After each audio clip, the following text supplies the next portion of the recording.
So as far as the final exam goes, I sent out this message to you guys earlier. Obviously, exams are really weird this year. It's not like I'm going to sit here and hold your hand and force you to take the final exam because that's not the way it's going, right? It's not how it goes in previous years. So this year, as far as our final goes, if you have below an A in the course and you are present in class the day of the final, then I am strongly encouraging you to take it. The only group of people that I don't really encourage to feel like they have to take the final. Now, again, you don't have to, and I understand that is the position that we're all in. But I mean, if you're running around with 105% like a psycho, unless you just want to flex on everybody and raise your grade even more, that's totally fine. But I'm not going to be definitely take the final, right? Because there's not really much more that's going to happen there. You've already annihilated the course in the best way possible. And so maybe you do deserve just to sit back and enjoy yourself, right? Enjoy your work. Now, for those of you, again, if you have below an A in the course and you are present on the day of the final, then I will strongly encourage you to take the exam. If you decide to not show up to class that day, because I'm sure there will be many of you who don't, I'm not going to judge you either way. Don't worry. I won't think any less of you. Do what you do, right? But at the same time, if you decide to not show up for whatever reason and you have below an A, I still absolutely encourage you to take the exam. No matter what, the exam can only help your grade. And again, another thing I threw in there, I know that we're close to the end, but we're not entirely there yet. This isn't something that I want you to stress out about, but it is just an opportunity. It's another opportunity is what it is. Another opportunity for some sort of improvement to cap off the year. As far as preparation for the exam, I'm going to give you guys an extra credit exam review guide. It is optional because it's extra credit, obviously, so you don't have to do it by any means. But the guided questions in the review guide are broken up by unit of study, and they are built from actual test questions. So if you are going to take the exam, which again, I do recommend that you do, you can use this review on the exam because again, it's open note. This is only going to help you, and it's like an extra 30 points if you do the whole thing. It's a lot of questions, it is, but 30 points extra credit is pretty good, right? Especially in the grand scheme of things. If you complete the entire packet, you can earn up to 30 extra credit points. That will be added to your semester 2 grade. As far as the final exam goes, the 100-point full version of the final is 46 questions, 8 matching, 36 multiple choice questions. The modified version, those of you who take modified tests know that you are the ones who are taking that. So if this doesn't apply to you, don't worry about it. But those of you with the modified version, the final is 75 points with 32 questions, 5 matching, 27 multiple choice. Okay, so some slight differences there. If you were wondering about your final exam schedule, you can find it below here. I added it on there. So for us, we're G7. So we would take the final exam on Tuesday, the 25th. Okay, so Tuesday, the 25th, we would be taking the final exam in this class. If you want to do the extra credit package, just turn it in the day of the test or after the test or whenever. Honestly, it doesn't really matter to me as long as it's before the 27th. Okay, so that I can finalize that and throw it on your grade. As far as what we're doing today, does anybody have any questions about the final? Anything at all? Any concerns? Really, it's a win-win for you guys. If you take it, you win. If you don't take it, it doesn't hurt you. Okay, but I still do absolutely recommend that you take it. Some of you definitely need to take it. Definitely you should be taking it. Okay, some of you can probably get away with not doing it.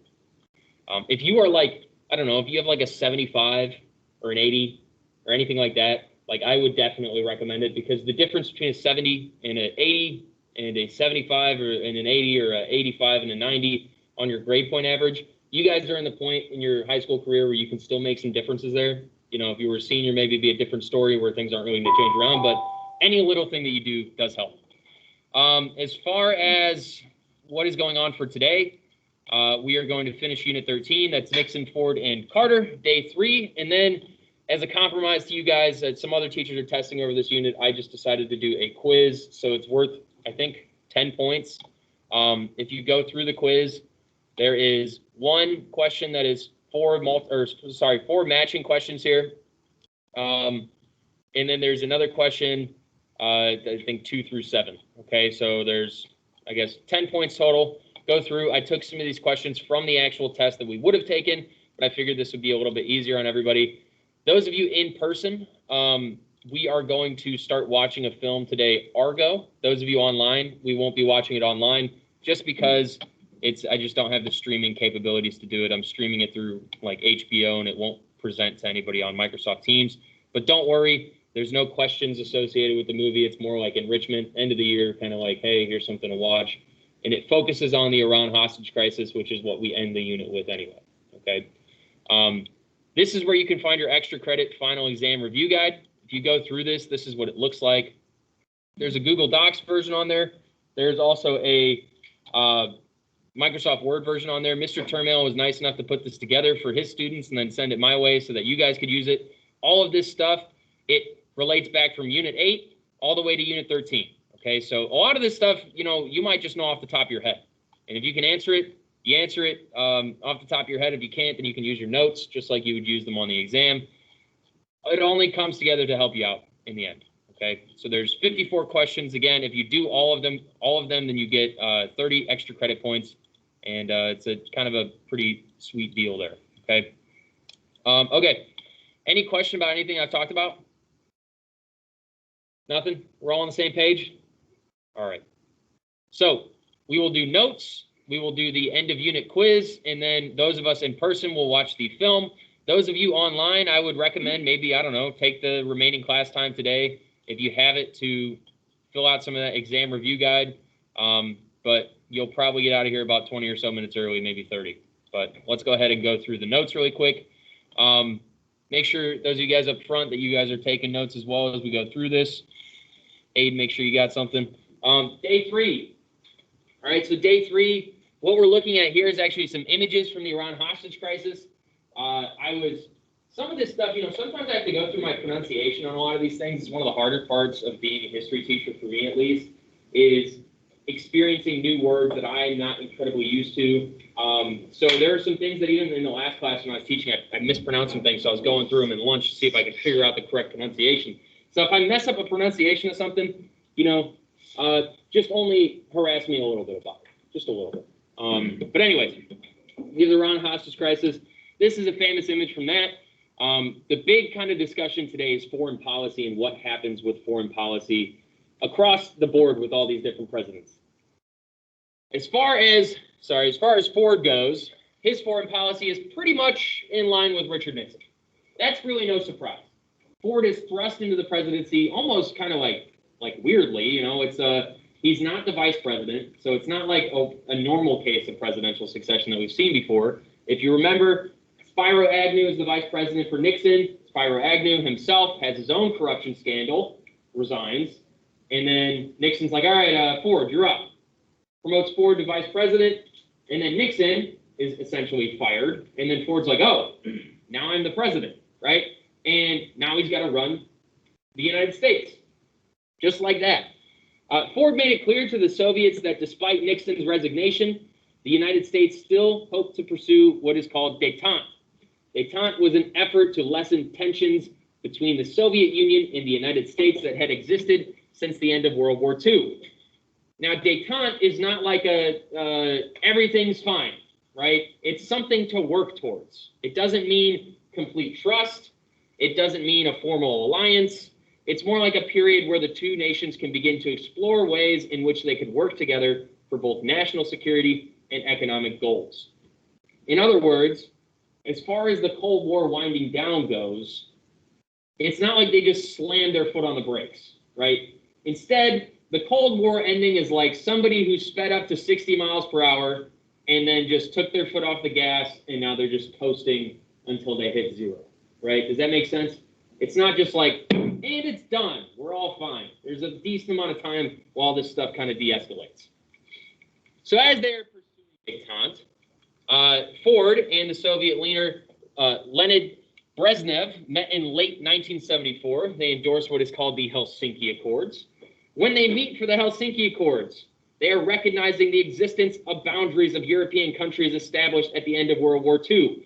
Why do you think that's significant? Anybody know? What's significant about recognizing those boundaries? What is the big issue that we have with the Soviet Union throughout most of this? Expansion, right? Exactly. The Soviet Union taking countries, maybe spreading communism. So in order for this to work, the Soviet Union is now recognizing the existing boundaries of European countries established at the end of World War II, which was like a big point of contention before, right? The Accords also included statements in support of human rights, to which the Soviets reluctantly acquiesced. They favored human rights, right, in the Helsinki Accords, basic rights, again, that every human is entitled to have. And then they also pursued disarmament talks, which is great for the idea of détente. We also have this agreement called SALT, where both nations agreed to limit nuclear arms production. So as far, again, as détente goes, and as far as easing tensions, a lot of good things are happening during this time as far as it goes with, pursuing a better relationship with the Soviet Union. Still remember, though, there's a lot of stuff going on in Southeast Asia. We're still dealing with putting Vietnam behind us. We're still dealing with things like the Khmer Rouge. Nixon campaigned on that platform of getting people out of Vietnam, and, he does so. The Paris Peace Agreement on January 1973, it did establish a ceasefire between North and South Vietnam, as well as the communist insurgents in the South. Nevertheless, the war between North Vietnam and South Vietnam did resume in 1973. So even though we're like, all right, we're done, we're out, we don't want to be involved, that doesn't mean that the North and South of Vietnam are not still fighting this war that we were previously involved in. By 1974, American experts on Vietnam, both inside and outside the government, understood that the military, political, and economic positions of South Vietnam were deteriorating rapidly. The American public and Congress, consumed by Watergate and a desire to move beyond the Vietnam War, paid little attention and had absolutely no interest in reintroducing American troops. There's not really any surprise, though, to be honest. During Nixon, you have the whole, and prior to Nixon as well, you have this whole situation of, we don't like the Vietnam War on the public end, right? There's not a lot of support on the home front anyway. And then on top of all this, you have presidential scandal and all this other crazy stuff that's happening during the time. People are kind of in this position of like, why don't we focus on this mess instead of that mess? And let's not send more troops back there, especially after the biggest thing that we were looking for was to bring troops home. Okay, so that is something that's going on with Vietnam, and that is something that Ford has to deal with.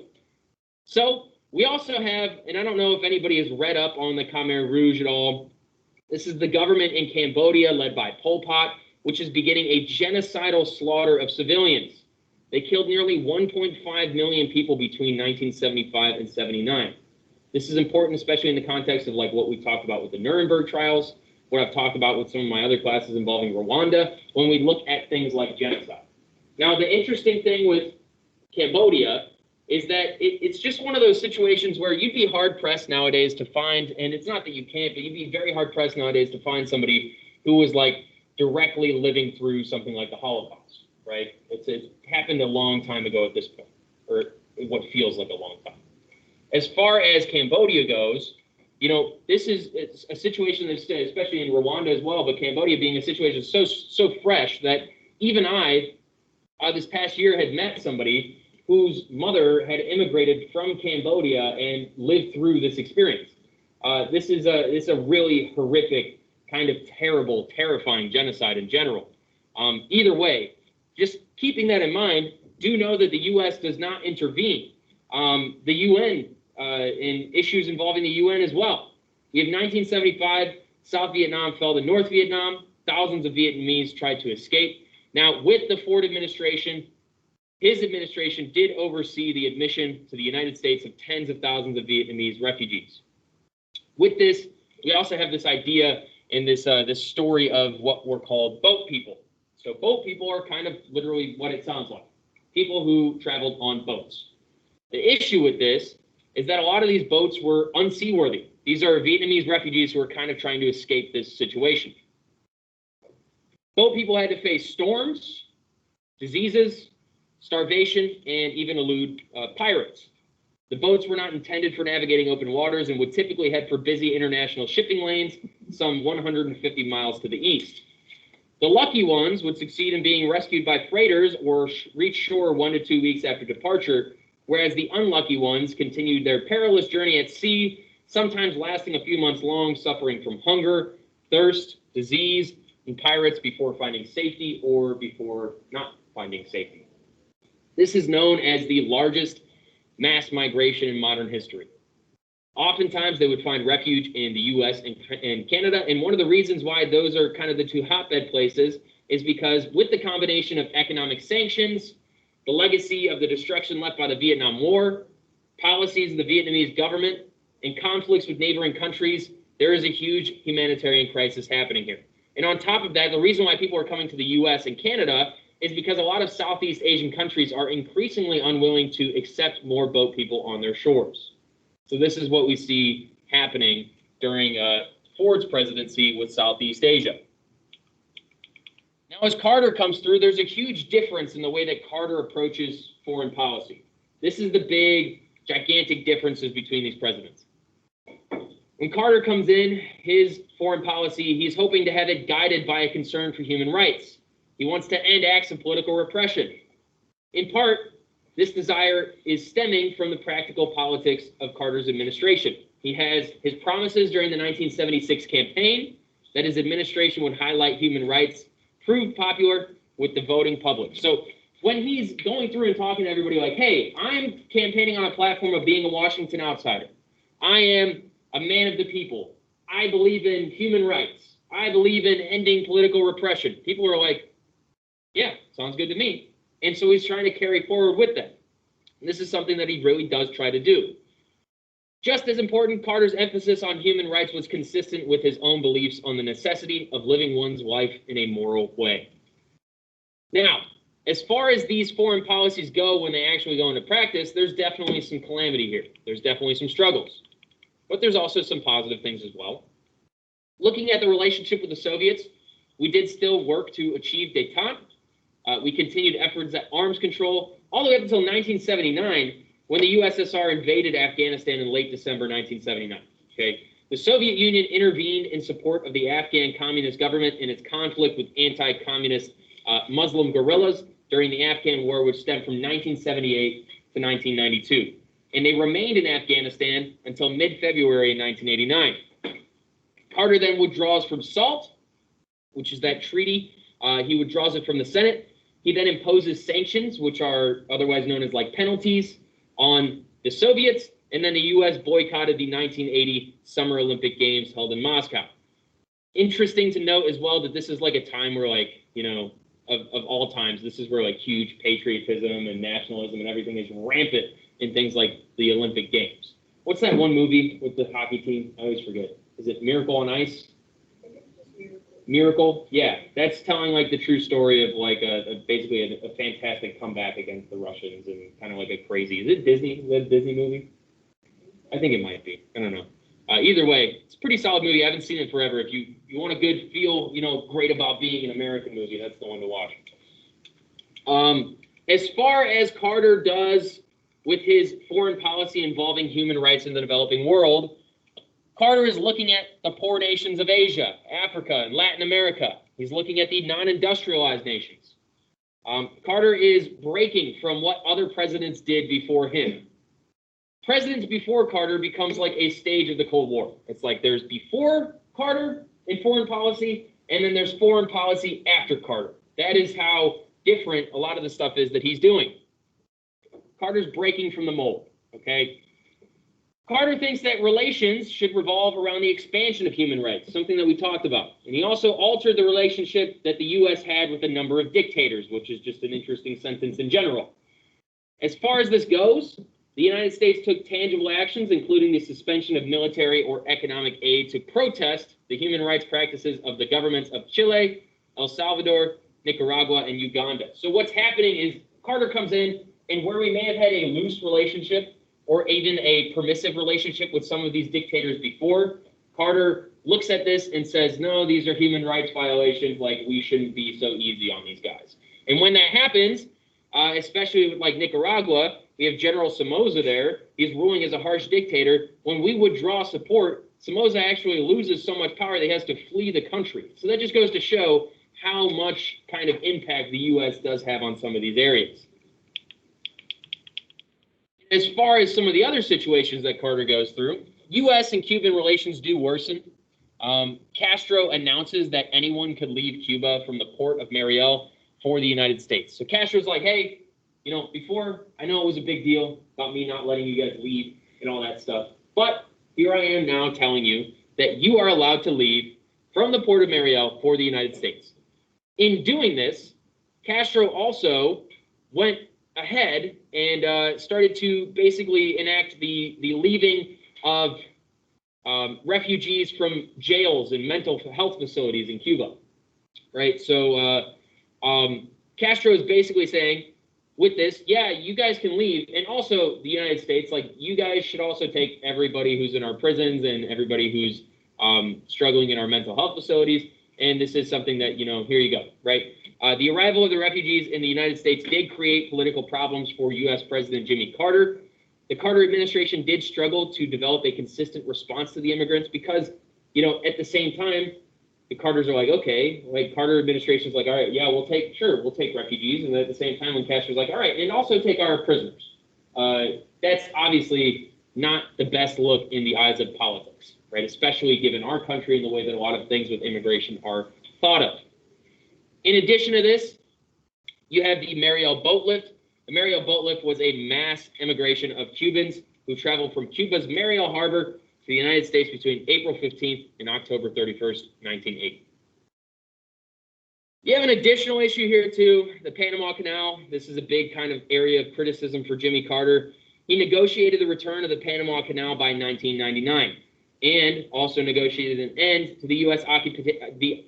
occupation of the zone, thereby establishing Panamanian sovereignty. So what's happening here is we kind of are controlling this area, and Jimmy Carter comes through and is like, yeah, we'll give it back to you guys, right? And it's part of a negotiation. All control of the canal was turned over to Panama, and this is a big thing that Republicans would attack Carter for, being weak and for giving away the Panama Canal, a theme that would particularly play well in the southern states in the midterm elections in 1978 and the presidential elections in 1980. So for all these things that Carter is hoping to do with foreign policy, he has a lot of stuff that is kind of backfiring on him as well, and a lot of stuff that is being used as somewhat political ammo against him. As goes, Carter does have one of the biggest successes, or one of the most historic, I guess, foreign policy successes during his presidency involving the Middle East. After the Yom Kippur War of 1973 between Israel and its Arab enemies, now this is also something that you're seeing in the Middle East a lot. From the inception of Israel as its own country, you also have a lot of like back and forth between Israel and the countries surrounding it. And this is something that you still even have to this day. I mean, it's in the news right now, right? This is not old news at all. But in this situation, Egypt and Syria are kind of against Israel here. The Israelis had gradually kind of disengaged their forces, and they moved back a distance to the Sinai Peninsula. They were still occupying Egyptian territory, though, and there was no peace between the two adversaries. So Carter comes through, and he's trying to broker peace between them. Egypt, not really a big fan of Israel all the way since 1948. So in 1977, the Egyptian President Anwar al-Sadat and the Israeli Prime Minister Menachem, they met in, his name is like Menahem Begin, I think that's the way to say it. They met in Jerusalem to negotiate peace. Carter invited them to continue talks at Camp David, which is kind of this like presidential retreat area. It's like the president's cabin, right? Cabin in the woods. This is where you get the Camp David Accords, right? So the Camp David Accords provided for a peace treaty between the two. This is initialed on September 17, 1978, and formally signed in Washington on March 26, 1979, where the most significant foreign policy achievement of the Carter administration, and supporters hoped that it would actually revive his struggling presidency. Spoiler alert, it doesn't, right? But people are hopeful. They're like, yeah, this is a good thing. You know, something good happened. Look at that. Good foreign policy. And then people are like, maybe this will help in the next election, and it doesn't really help too much. Because, as seems to be the theme, it's like, one good thing happens, and then something catastrophic happens. And what the next catastrophic thing is the end of kind of what we're talking about today. and where I'm going to tell you guys more of a story than anything else, which is with the Iran hostage crisis.